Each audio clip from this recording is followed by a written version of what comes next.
On the first day of 1956, one of the greatest legends of our time recorded Heartbreak Hotel in Nashville, Tennessee. His name was Elvis Presley, and this, his first hit, officially introduced him to the American national music consciousness. The song was inspired by a young man who died an untimely death and evoked the last words, "I walk a lonely street." It was a song that would serve as the definition of a generation of music unlike anything the world has ever seen since. On that day, something else had taken place, perhaps not so momentous at the time, but that would prove to also define a generation, not of music, but of changing people's lives, and who would also die an untimely death as fate would have it. On January the 1st, 1956, in a gritty little neighborhood tucked away in South Los Angeles called La Mirada, Mark Hughes was born. His life was fairly unremarkable. Born to Joanne Hughes and raised by her and Stuart Hartman, whom she married, Mark was probably reared much like many of us. Mind your manners, be responsible, keep your elbows off the table, make good choices.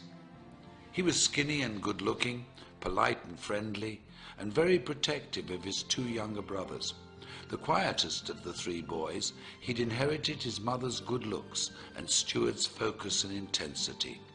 Like many families of the day, Joanne and Stuart moved the family to Camarillo to try to provide a better life for them, to build a future and keep the family safe. And like many other families of the day, their not-so-picture-perfect marriage fell apart and resulted in a divorce that would change the family forever.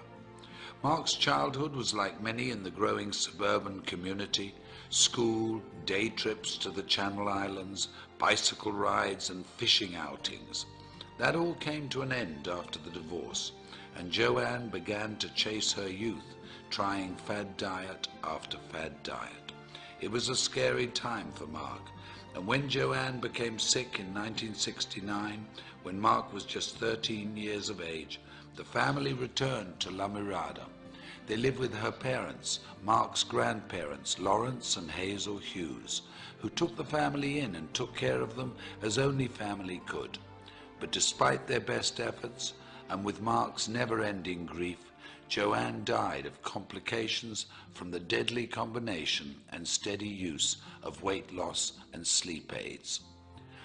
Mark was only 19 years of age.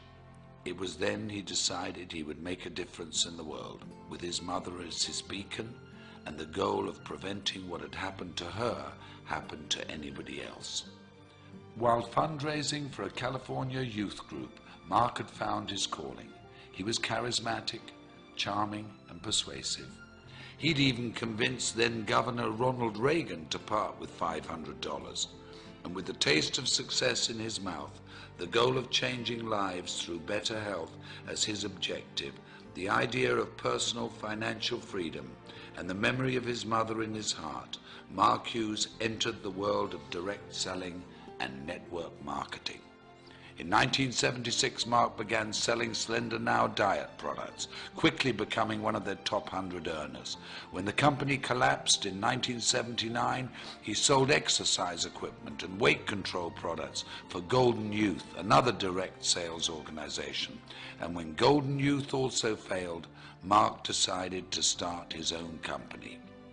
Intrigued by the Eastern philosophy of herbal medicine, combined with the vitamin and mineral technology of the West, he co-developed a line of products that promised a bold 100% satisfaction guaranteed or your money back.